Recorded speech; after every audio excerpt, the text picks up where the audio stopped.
de la palabra de Dios aquí en Romanos capítulo 1 al 8. Y vamos a poner en oración a como vamos a ver la continuación de la salutación de Pablo a los romanos en la carta en el capítulo 1. Y vamos a estar cubriendo entonces lo que es a Romanos capítulo 1 y vamos a verlo allí del versículo 8 hasta el versículo 17. Vamos a orar al Señor entonces. Padre Celestial, gracias por este día, por la bendición de tu palabra, Señor. Gracias por la oportunidad que tú me das de poder presentar el Evangelio, Señor, y entender bien lo que es el libro de Romanos, el cual es un libro crítico, Señor, para que nosotros podamos entender bien nuestra salvación, podamos explicar un Evangelio claro a los demás, y también, Señor, para que nosotros podamos, por medio de la parte pastoral que tiene Pablo, nos enseña aquí cómo tener cuidado por las ovejas y por aquellos quienes nosotros estamos llevando a Cristo. Padre, también te pido que tú nos pongas la misma urgencia, Señor, de compartir el Evangelio y de saber qué es el Evangelio, como lo vamos a ver a continuación. Padre, te pido que tú nos hables a través de tu palabra, úngeme con el poder de tu Espíritu, te lo pedimos en Cristo Jesús. Amén. Entonces, si vamos ahí nuevamente a nuestros esquemas, vamos a ver prácticamente lo que hemos visto hasta ahora. Hemos visto el Evangelio de la gracia de Dios. Pablo presenta el Evangelio de la gracia, ese está Romanos capítulo 1, del 1 al 17. Y hasta ahora hemos visto entonces el compromiso por el Evangelio. Pablo tenía un compromiso por el Evangelio, se sentía responsable. ¿Responsable a quién? A los romanos por el Evangelio, tanto para aquellos quienes no habían creído como aquellos que ya eran creyentes. Es bien importante que, como vamos a ver después, que también el Evangelio es bien importante para la santificación, no solamente para nuestra justificación. Luego entonces vemos el compromiso de Pablo, lo tenemos allí en el capítulo 1, del versículo 1 al 5 de Romanos. Y luego también vimos el destinatario, fueron los romanos. Esa fue la carta fue dirigida entonces a los romanos. Lo vimos en Romanos capítulo 1 del 6 al 7. Eso es lo que hemos visto hasta ahora. Ahora vamos a ver cómo Pablo le ofrece a ellos una mano espiritual. Es bien importante que nosotros aprendamos cómo ofrecer una mano espiritual a aquellos quienes están en necesidad. En este caso vemos cómo Pablo le está ofreciendo una mano a ellos espiritual. Y ya hasta ahora hemos visto que Pablo se les había presentado a ellos, le había expresado sus credenciales como apóstol. Se presentó como siervo, ¿sí? Como siervo, tal cual como Jesús, que tomó forma de siervo, ¿cierto? Y se humilló hasta lo máximo. De igual manera nosotros hemos tomado forma de siervo. Ahora él expresa su preocupación por ellos, porque no solamente es mostrar nuestras credenciales o nuestra autoridad que tengamos quizás como pastores o como líderes o maestros de escuela dominical o de iglesia, sino también debemos demostrar nuestra preocupación por los demás. Y aquí viene la parte práctica, ¿cierto? Entonces vemos que aquí Pablo, vamos a estar hablando de que en Romanos 1, del 8 al 13, vemos la aspiración de Pablo en el Evangelio. El Evangelio, él no solamente era de palabra, sino también era de acción. ¿Cómo ofrecer una mano espiritual a nuestros hermanos cristianos? Bien importante, ¿verdad?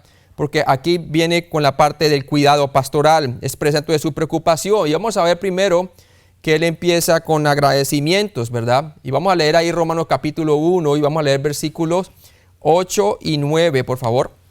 Y dice allí: primeramente doy gracias a mi Dios mediante Jesucristo con respecto a todos vosotros, de que vuestra fe se divulga por todo el mundo, porque testigo me es Dios, a quien sirvo en mi espíritu en el Evangelio de su Hijo, de que sin cesar hago mención de vosotros siempre en mis oraciones.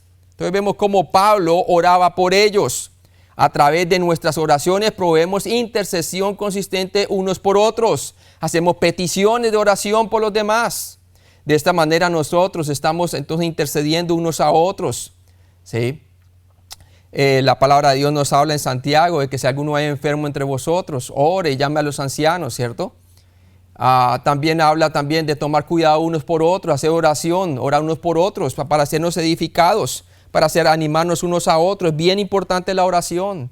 A través de la palabra de Dios, Dios se comunica a nosotros su mensaje, su palabra, pero a través de nuestras oraciones nosotros devolvemos a Él realmente esa comunión. Estamos nosotros entramos en intercesión con Dios. Nuestra vida no solamente es una vida de texto, es una vida espiritual. El Señor Jesucristo dijo, las palabras que yo he hablado son espíritu y son vida. ¿Sí? La palabra de Dios nos habla muy claramente que Jesucristo dijo que apartados de mí nada podéis hacer. Cuando nosotros permanecemos en oración, estamos permaneciendo en la vid.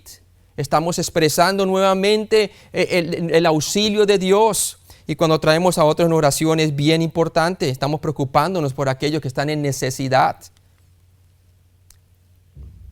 Vemos también que no solamente Pablo oraba, sino que también hacía presencia. Romanos 1:10, lo vemos allí, dice, rogando que de alguna manera tenga fin por la voluntad de Dios un próspero viaje para ir a vosotros.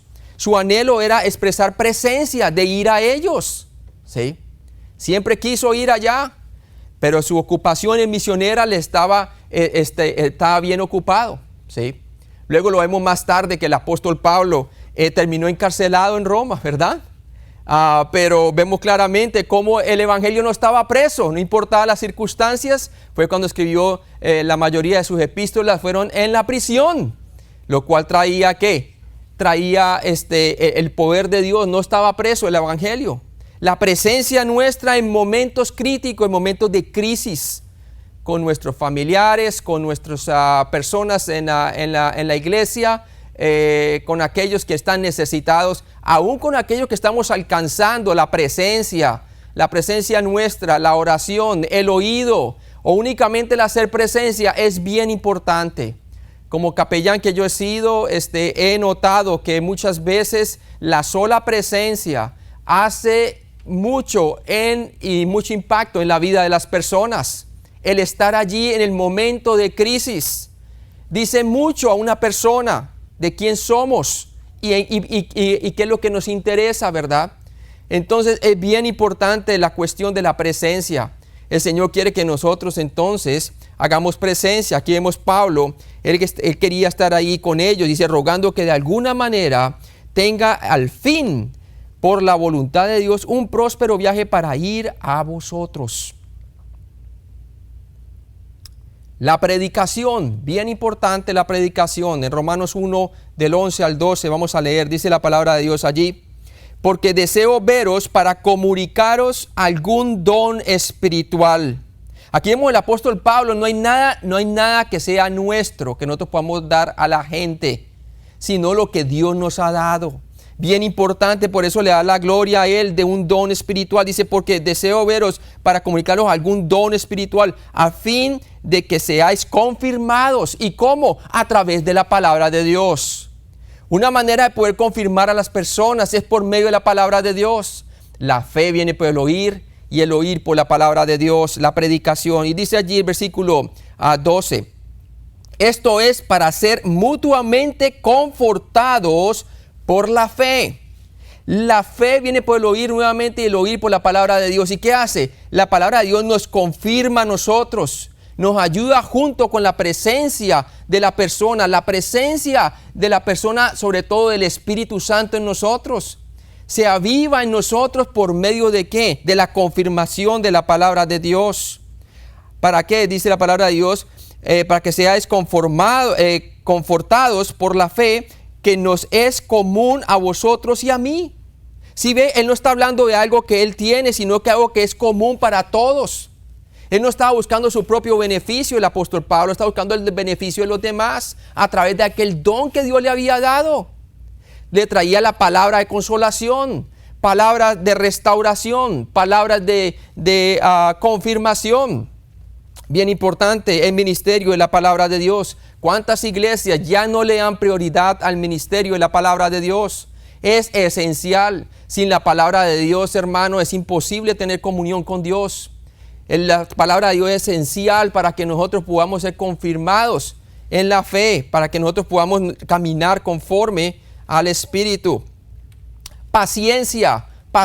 Vemos otra de las manos espirituales de Pablo que daba a ellos. Primero oraciones, luego presencia, luego predicación y ahora vemos la paciencia. Y lo vemos en el versículo 13. Y dice allí en la primera parte, pero no quiero, hermanos, que ignoréis que muchas veces me he propuesto ir ¿a quién? A vosotros. Pablo era paciente porque todo se movía dentro de la esfera de ¿qué? dentro de la esfera de la voluntad de Dios. ¿Sí? Él estaba, a causa del Evangelio, él estaba entonces por la voluntad de Dios, pero otra cosa también es estar dentro de la esfera de Dios, quiere decir estar en la voluntad de Dios. Esperar en la voluntad de Dios. Dios tiene el momento oportuno y el momento ya especificado para cuando nosotros tengamos aquellos anhelos que tenemos en el Espíritu, ¿verdad? Que el Señor nos los va a conceder de alguna u otra forma. Entonces vemos a la paciencia de Pablo, ¿cierto? Que tenía en llegar algún día a estar con ellos. Poder. En Romanos 1:13b vemos que el poder de Dios nos llena de su gracia. Leamos allí, dice, pero no quiero, hermanos, que ignoréis que muchas veces me he propuesto ir a vosotros, pero hasta ahora he sido estorbado, ¿cierto? ¿Para qué? Dice, para tener también entre vosotros algún fruto, entre vosotros. Mire que él también dice, yo puedo ser edificado de ustedes. ¿Sí? No solamente yo dándoles a ustedes un don espiritual, de mi don espiritual, sino ustedes también edificándome con su don espiritual. Para eso fueron puestos también el don espiritual del Señor, ¿verdad? Al fin y al cabo es para la edificación ¿de qué? Del cuerpo de Cristo. Algunos son maestros, a otros son evangelistas, y así sucesivamente. Hay dones que tiene el Señor, ¿cierto? ¿Para qué? Para la edificación del cuerpo de Cristo. Entonces vemos claramente que el poder de Dios nos llena de su gracia y fortaleza habilitadora para tener también entre vosotros algún fruto. Leamos Romanos 15:18. Romanos 15:18. Y dice la palabra, porque no os haría hablar sino lo que Cristo ha hecho por medio de mí, para la obediencia de los gentiles, con la palabra y con las obras. Qué bueno que Pablo realmente utilizaba el poder de ¿quién? El poder de Dios. Se manifestaba en su vida a través de ¿qué? Dice allí muy claramente, a través de la palabra y de las obras. ¿Sí?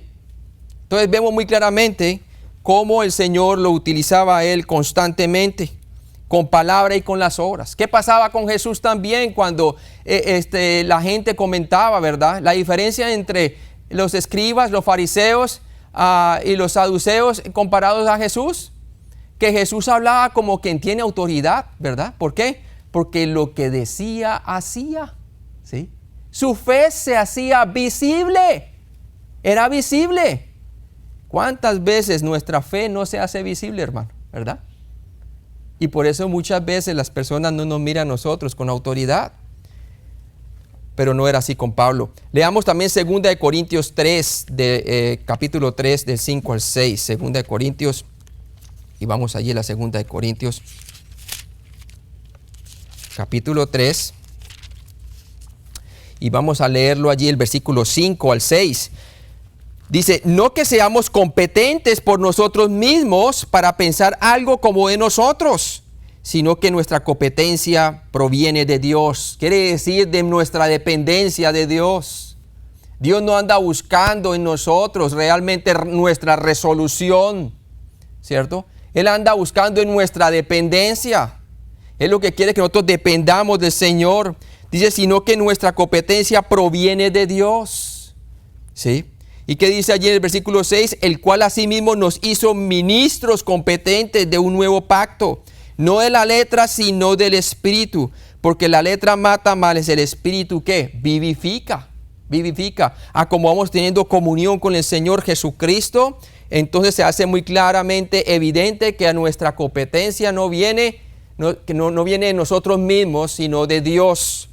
Es Dios quien autentica nuestro mensaje, es Dios quien realmente como epístola a través de nosotros, no escrita por letras, sino por el Espíritu, se hace revelar a los hombres. Dios no tiene otra carta de presentación, hermanos, que nosotros mismos.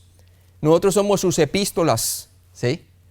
Somos la primera carta de presentación que las personas tienen, los incrédulos y también los creyentes, en cuanto a quién es un cristiano maduro, ¿verdad? Entonces, bien importante, vemos que Pablo entonces predicaba así con poder. Ahora, vamos entonces a ver a continuación la aclamación de Pablo. Continuamos por el Evangelio, ¿sí? Y vemos que en Romanos capítulo 1 del 14 al 17, vemos la aclamación de Pablo sobre el Evangelio. Bien importante eso, ¿sí?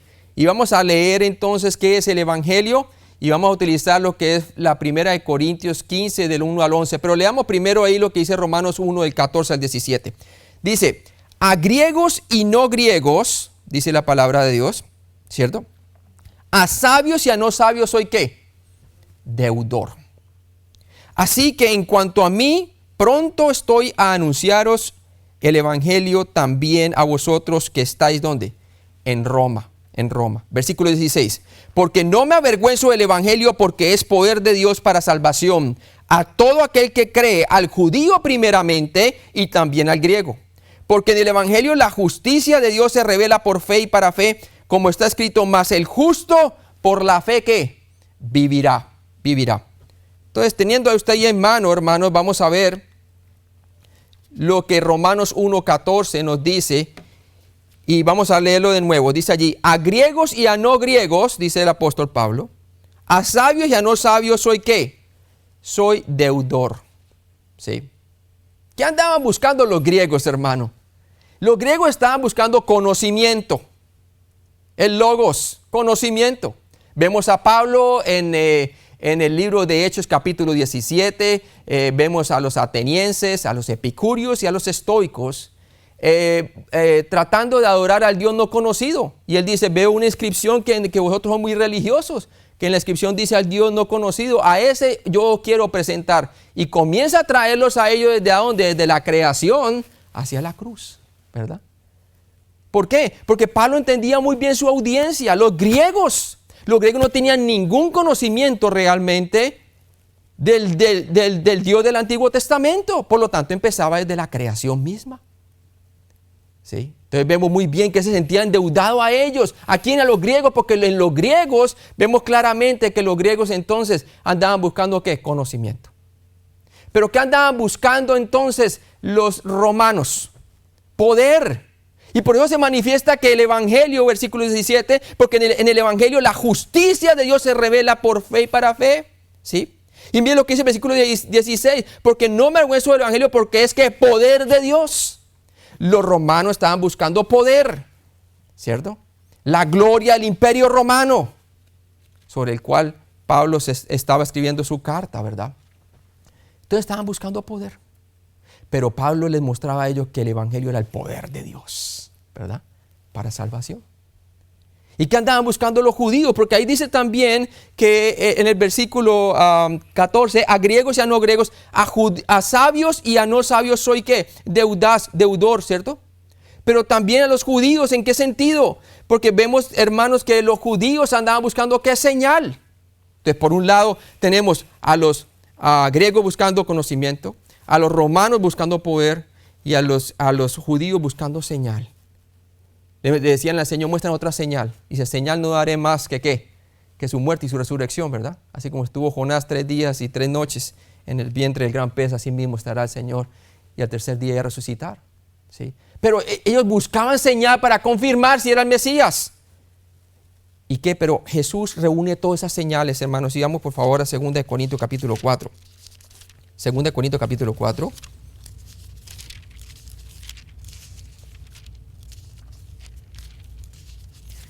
Vamos allí, 2 Corintios capítulo 4.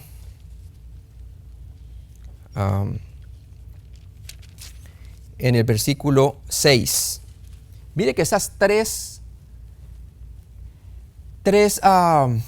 cosas que andaba buscando el mundo de ese tiempo, los griegos, conocimiento, los romanos, poder, y los judíos, señal, están reunidas en el Evangelio. Y Pablo nos lo dice allí en el versículo 6, 2 Corintios 4, 6. Porque Dios que mandó que de las tinieblas resplandeciese la luz. Está hablando de qué? De Génesis, ¿verdad? Con la creación. Es el que resplandeció en nuestros corazones. ¿Y cómo? A través de un milagro, ¿verdad? Para iluminación del conocimiento, ahí está lo que andaban buscando los griegos. El resplandeciendo la luz, y luz le resplandeció. Pueblo que estaba en tinieblas, luz le resplandeció. Hablando que de los judíos. Pero aquí vemos entonces que también el Señor nos está hablando del conocimiento. Dice aquí, es el resplandeció en nuestros corazones para iluminación del conocimiento de la gloria. Esa gloria en el griego también significa poder, que andan buscando los romanos, de Dios en la faz de Jesucristo. Es lo que está diciendo en el Evangelio. Encontramos la revelación buscada para tanto los griegos y no griegos, tanto para los romanos como para los judíos. ¿Sí? El Evangelio trasciende culturas, el Evangelio trasciende etnias, trasciende distancias. Dice allí, pero tenemos este tesoro en vasos de barro para que la excelencia del poder sea de Dios y no de ¿quién? De nosotros, de nosotros. Entonces muy claramente vemos por qué Pablo se sentía entonces en el versículo de Romanos capítulo 1, versículo 14, decía que a griegos, a no griegos, a sabios y a no sabios soy deudor. Aquí vemos Pablo que sentía la carga de poder, de llevar el Evangelio, semejante llamamiento que tuvo. Y él entonces se convirtió al que comenzó a llevar el Evangelio a los gentiles. Desde las afueras de Jerusalén, de Samaria, hacia más allá hasta el resto del mundo. A Pedro se le dio la autoridad para abrir en Jerusalén, también en Samaria, Hechos capítulo 8 y Hechos capítulo 10 con Cornelio. Y después a Pablo de allí hacia el resto del mundo. Entonces él tenía como meta que el mundo. ¿Sí? Romanos 1:14, entonces vemos la prioridad de Pablo era la predicación del Evangelio. Porque él se sentía en deuda para con todos, ya fueran griegos y no griegos, sabios o ignorantes. No importaba tampoco su estatus intelectual. Los griegos consideraban a las personas que no eran estudiadas, no tenían conocimiento, lo consideraban entonces, como dice allí, bárbaros, ¿verdad? A griegos y no griegos. No griegos, está refiriendo como a los bárbaros, pues, ¿no? En Romanos 1:15, leámoslo allí, dice, así que en cuanto a mí, pronto estoy a anunciaros el Evangelio también a vosotros que estáis en Roma. ¿Sí? Él dice, a mí el Evangelio es para todas las personas, para todas las etnias, para todo estatus social. Personas que se sienten intimidadas porque su jefe es jefe en el trabajo y dice, no, pero yo cómo le voy a hablar del Evangelio a él, es que él es jefe. Bueno, Pablo no se sentía así. Si Dios te abre la oportunidad, háblale, ¿verdad? Háblale. Y si eres jefe, háblale también a los que están trabajando bajo ti, ¿cierto? A los pobres, a los ricos, a todo el mundo. Pablo no tenía ninguna limitación, ¿cierto? Él entendía muy bien qué tan grande era el amor de Dios que le constreñía, ¿sí? La pasión de Pablo era algún día viajar a Roma y predicar el Evangelio allí. Él dice con el mismo entusiasmo que le quiero compartir a todos, tanto a sabios y no sabios, griegos y no griegos, judíos, también quiero ir a Roma a compartirles a ustedes. Es nuestro corazón así, como el de Pablo, hermanos. Bueno, hasta ahora entonces hemos visto el compromiso por el Evangelio de Pablo del capítulo 1, el versículo 1 al 5. Luego vamos viendo aquí el del destinatario de los romanos del 6 al 7. El anhelo por el Evangelio, el mundo, ¿sí? El mundo, eso es lo que vamos a ver ahorita. La aclamación de Pablo continúa entonces en Romanos 1:16. El propósito del Evangelio es ofrecer salvación para todos a través de Jesucristo. Versículo 16. Porque no me avergüenzo del Evangelio, porque es poder de Dios para salvación. ¿A quién? A todo aquel que cree. Él no se avergonzaba porque él sabía muy bien a quién había creído. ¿Sí? Tenía un testimonio que proclamar. Dice el testimonio de lo que Cristo hizo por él, su muerte y su resurrección. La salvación es para todos, porque de tal manera amó Dios al mundo que dio a su Hijo unigénito para que todo aquel que en él crea no se pierda, mas tenga vida eterna. Porque no envió Dios al mundo a su Hijo para condenar al mundo, sino para que el mundo sea salvo por él. El que cree en él tiene vida eterna, pero el que rehúsa creer en él no verá la vida, sino que la ira de Dios está sobre él. 1 Corintios 15, del 1 al 3. Veamos entonces la preeminencia del Evangelio que es claramente revelada en las palabras de Pablo.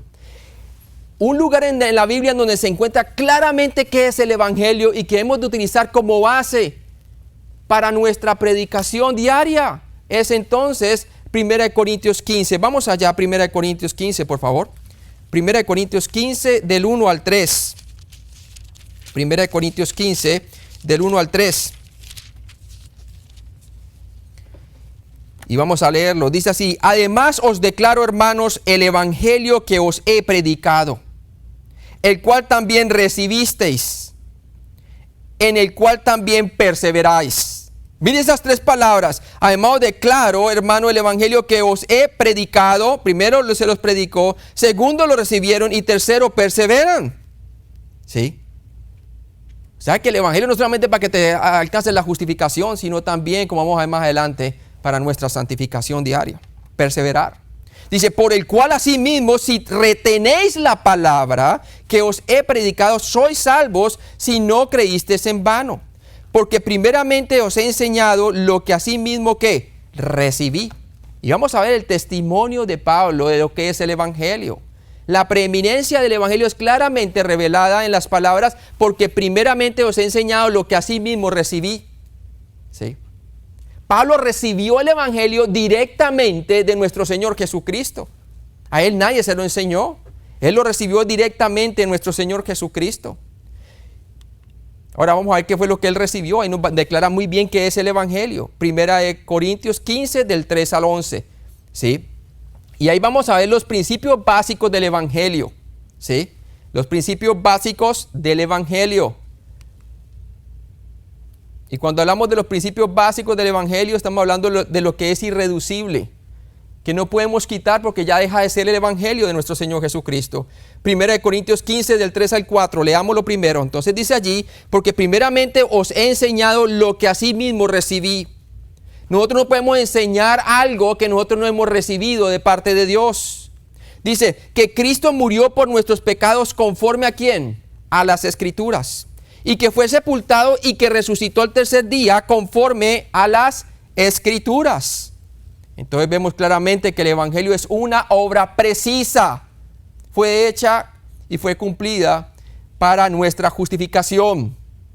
Que Cristo murió por nuestros pecados y que resucitó al tercer día. Ese es el evangelio. Que Cristo murió por nuestros pecados y resucitó al tercer día.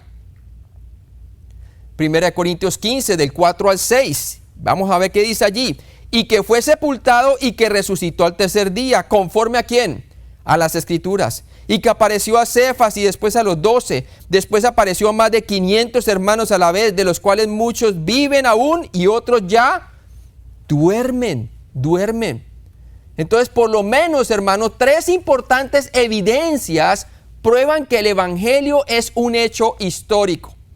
Tres evidencias, vamos a ver tres evidencias que prueban claramente que el evangelio es un hecho histórico. ¿Sí? La primera, el entierro.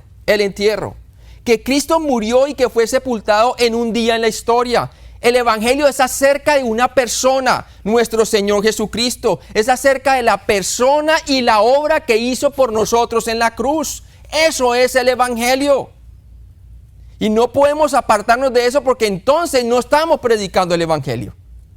El evangelio entonces es una persona, el creer que Jesucristo es Dios, pero no solamente eso, porque el diablo cree y tiembla, ¿verdad?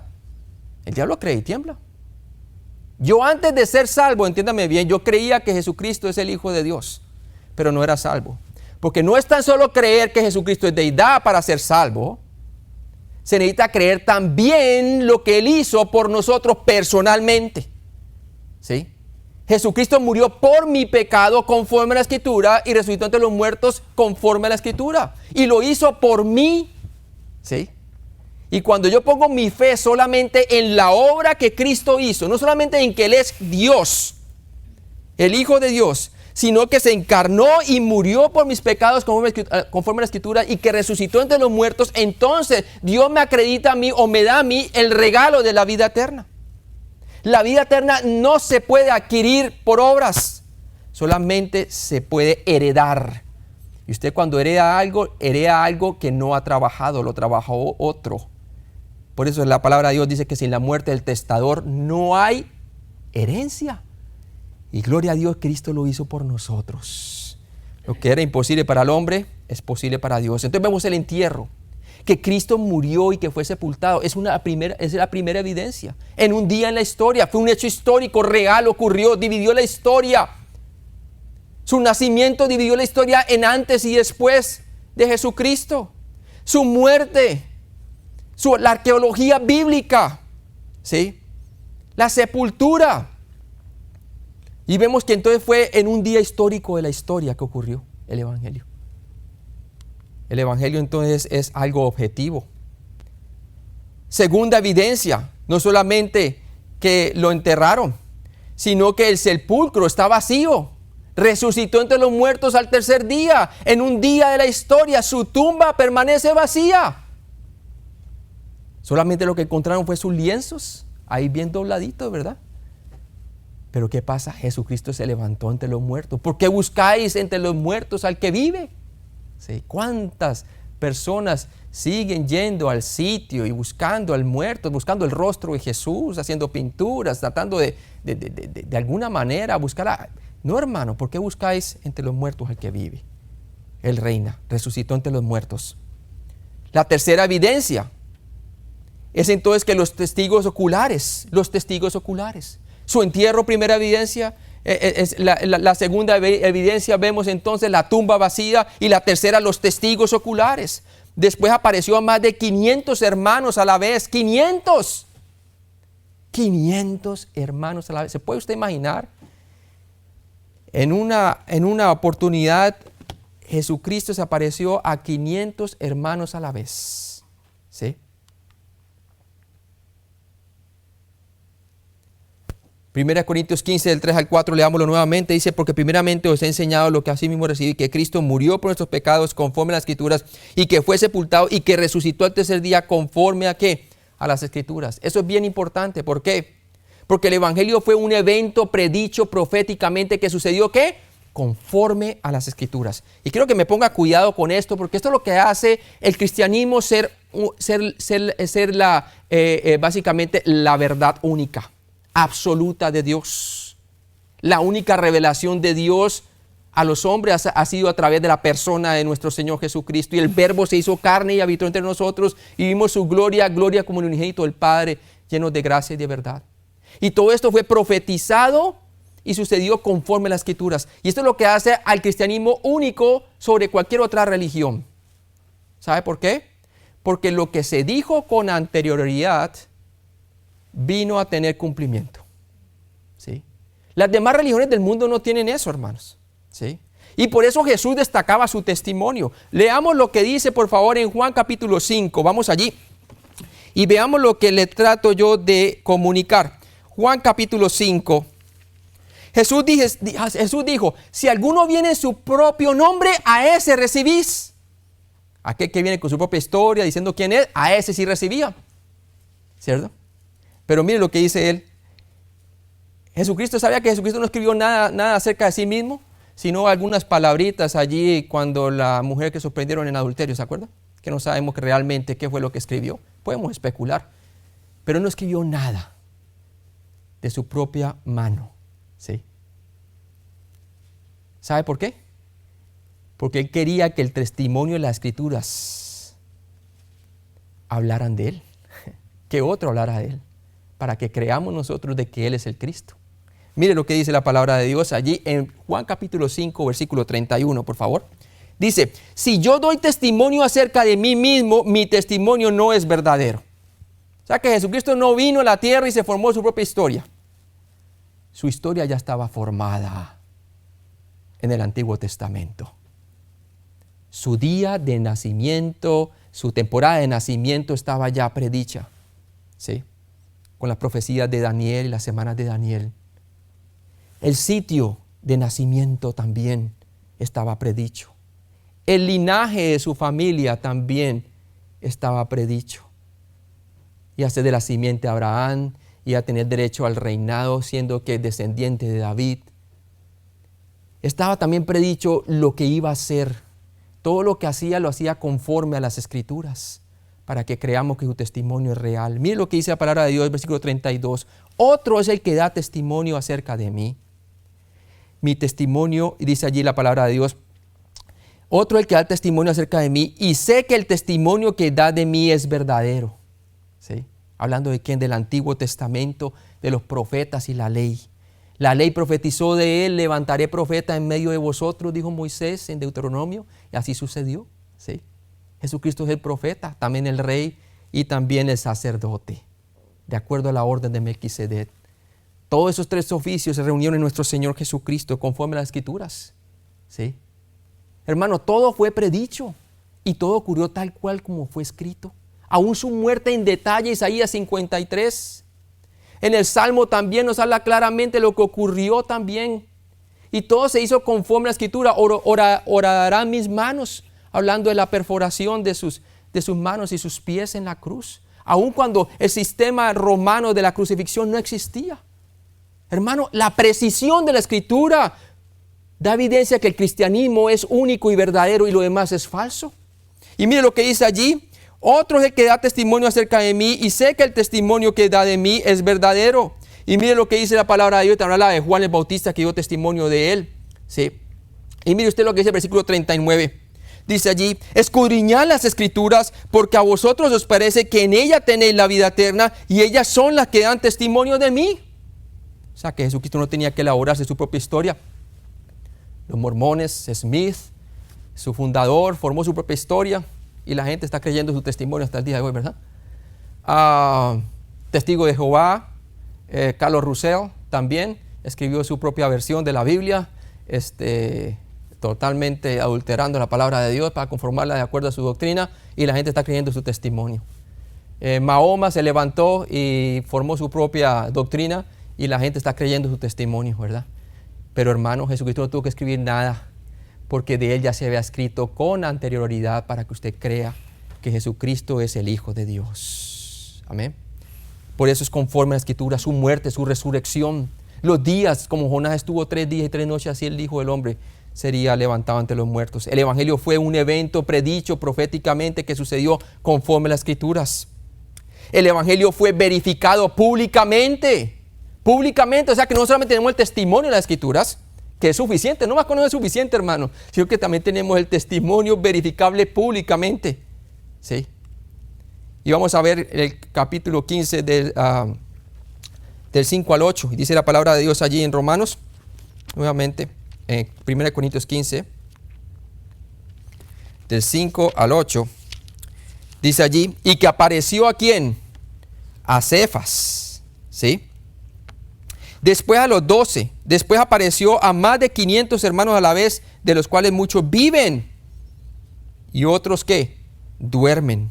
¿Sí? Luego dice, después apareció a Jacobo, después a los 12 apóstoles y al último de todos como un abortivo me apareció a mí, porque yo soy el más pequeño de los apóstoles, que no soy digno de ser llamado apóstol porque perseguía a la iglesia de Dios.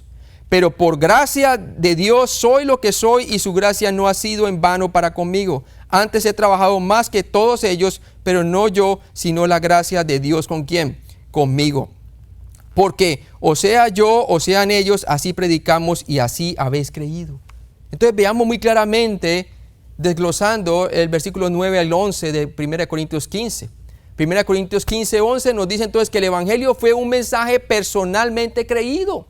Personalmente creído por Cefas, personalmente creído por los discípulos y también personalmente creído por los 500 testigos. El Evangelio fue un mensaje creído. Romanos 1.16. Romanos 1.16b, por favor. Hasta aún por sus propios hermanos quienes no creían, hermano, después de la resurrección creyeron, como Santiago y Judas, sus medios hermanos. ¿Sí? Vamos entonces ahí a ver a primera de Romanos capítulo 1.16. Y vamos a ver la potencia del Evangelio. La potencia del Evangelio. Ya que fue un hecho verídico, histórico, real, que dividió la historia y que fue un suceso que cambió la vida de las personas, los testigos oculares.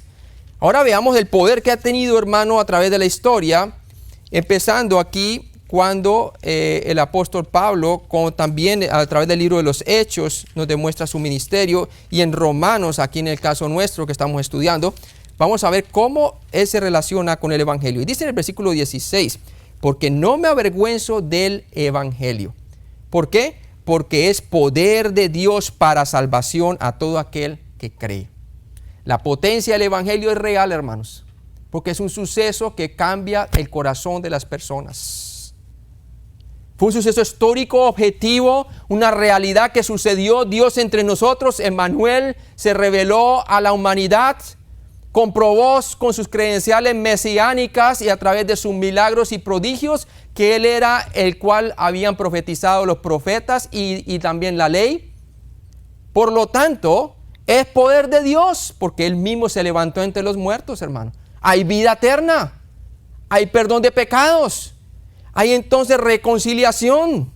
La potencia del Evangelio es real, hermano, porque es el mismo poder de Dios. Dinamita, donde sacamos el griego la palabra dinamos, de dinamita, ¿sí? ¿Qué vemos en la cruz, hermano? ¿Qué ve usted en la cruz? Veamos por qué tiene el poder, por qué el Evangelio tiene poder de Dios. Yo veo en la cruz, hermano, no religión. Yo veo en la cruz 4 cosas, hermano, que todo hombre y toda mujer de este mundo desearían ver en su vida, ¿sí? En la cruz, en el Evangelio de Cristo, en Cristo crucificado conforme las Escrituras por nuestros pecados y resucitado entre los muertos, yo veo 4 cosas reveladas en la cruz. La primera, veo la maldad de la humanidad, lo horrendo del pecado humano, hermanos. Dios, entonces Jesucristo cargó sobre Él, Dios el Padre cargó sobre Él el pecado de todos nosotros, dice la palabra de Dios, ¿sí? Veo la maldad de la humanidad.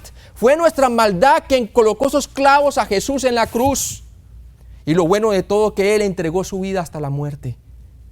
Él estuvo dispuesto a llevar el pecado nuestro. Nadie lo obligó a Él, ¿verdad? Él lo hizo por amor a nosotros. Por eso es la segunda característica que yo veo. Yo primero veo en la cruz la maldad de la humanidad. Segundo, el amor de Dios expresado en su máxima expresión, ¿sí? Es el amor de Cristo expresado allí. Los sufrimientos de Dios en la persona de Cristo. Padre, Padre, perdónalo porque no saben lo que hacen. Tremendo, ¿no? Y orando por los transgresores, de acuerdo a Isaías 53. El amor de Dios. Nadie tiene amor más grande que este, dice el Señor. Porque aún siendo pecadores, Cristo murió por nosotros. Porque de tal manera amó Dios al mundo que dio a su Hijo unigénito, para que todo aquel que en Él crea no se pierda, mas tenga vida eterna. ¿Quién tiene amor más grande que este? Ninguno, ¿verdad?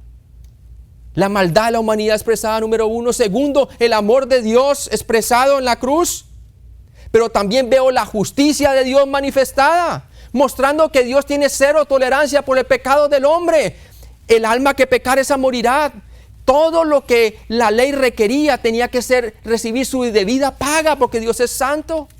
Por lo tanto, Jesucristo mostró justicia en esa cruz. Vemos entonces la maldad de la humanidad, número 1, el amor de Dios expresado, número 2, la justicia de Dios manifestada, la paga del pecado del hombre, que es muerte, pero también el perdón de Dios, hermanos, que ofrece a través de su muerte y resurrección.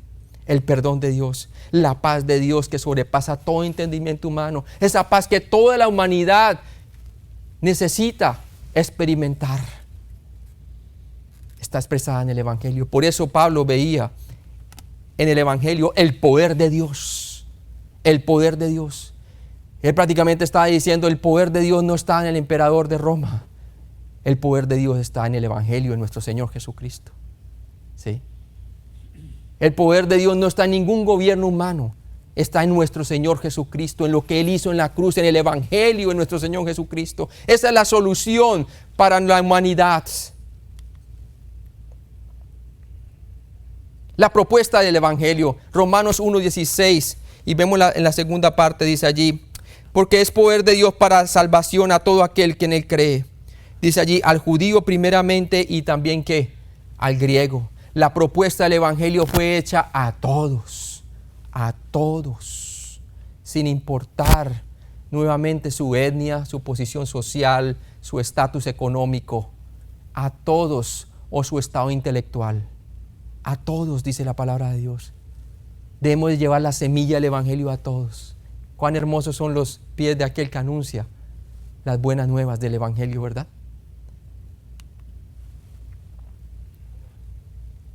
Romanos 1:16d, vemos que el único requisito del Evangelio es personalmente poner la fe en Cristo solamente. Es poder de Dios para salvación a todo aquel que cree. Ahí está la condición.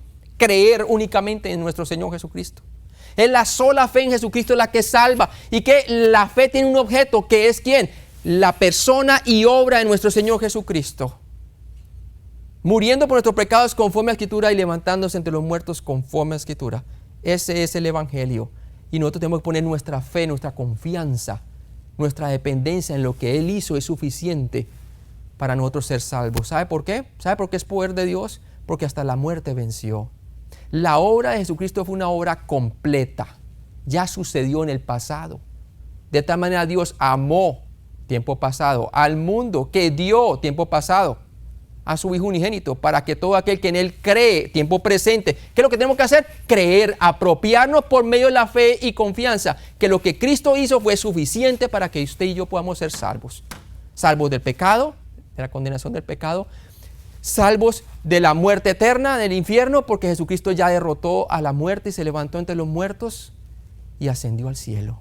¿Sí? La obra de Cristo ha sido una obra completa. ¿La has creído? ¿La has creído? Sí, ¿la has creído? Es el único pecado que es imperdonable, es el no creer que lo que Cristo hizo es suficiente para que usted y yo podamos ser salvos. El Espíritu Santo convence de pecado singular porque no creen en mí. Una vez me dijo un individuo, pastor, no estoy listo. ¿Y por qué? Me dice él, porque yo estoy viviendo así, estoy viviendo así. Estoy haciendo esto y esto está mal delante de Dios. Y yo le dije, mira, por ese también ya murió Cristo. La obra ya fue completa. Lo que te separa a Dios ahorita mismo de Dios, a ti, lo que te separa, no es los pecados plural que hayas cometido, sino el no creer que Él ya pagó por ellos. Es uno solo el que te condena, le dije a él. ¿Lo crees? Oye, y cuando le dije así, es como que el Espíritu Santo le trajo convicción de pecado, justicia y juicio, en una palabra de Dios. Inmediatamente dije, lo creo, pastor. Dije, bueno, entonces eres salvo, ¿sí? Y la vida de Él cambió totalmente, porque es Dios quien cambia la vida. Él no está esperando que tú cambies, Él está esperando que Él te cambie a ti. ¿Y cómo? Por medio de la fe en Cristo. Él es el que hace la obra, no nosotros mismos. No es por obra para que nadie se gloríe. Entonces, el producto final, hermano, de Romanos capítulo 1, versículo 17. El producto final del Evangelio es que la justicia de Dios se satisface. Se satisface. Se satisface porque el pecado ha sido pagado. El pecado ya ha sido perdonado. Y ahora la vida eterna, debido a la obra completa de Cristo, se puede ofrecer como un obsequio, un regalo. Ahora falta es que tú lo creas. Has creído en lo que Cristo hizo por ti en la cruz. La palabra de Dios dice que tú lo crees poniendo toda tu confianza en que es cierto. Tú eres salvo, dice la palabra de Dios. Vamos a orar. Padre Celestial, gracias por este día, Señor. Gracias por la oportunidad de poder compartir lo que Pablo nos enseña en su palabra, Señor, a través de la revelación del Espíritu Santo en el libro de Romanos, Señor. Gracias también por la revelación en 1 Corintios capítulo 15 acerca de lo que es el Evangelio, Padre. Y yo oro, Señor, si hay alguna persona que todavía no ha puesto su confianza en la obra completa de la cruz, que hoy pueda venir por la fe únicamente y creer en lo que Cristo hizo, lo hizo por él o por ella personalmente. Y la palabra de Dios dice allí claramente, como dice Pablo, que el Evangelio es poder de Dios para todo aquel que cree, al judío primeramente y también al griego. Bendice a aquella persona, Señor. En Cristo Jesús te lo pedimos.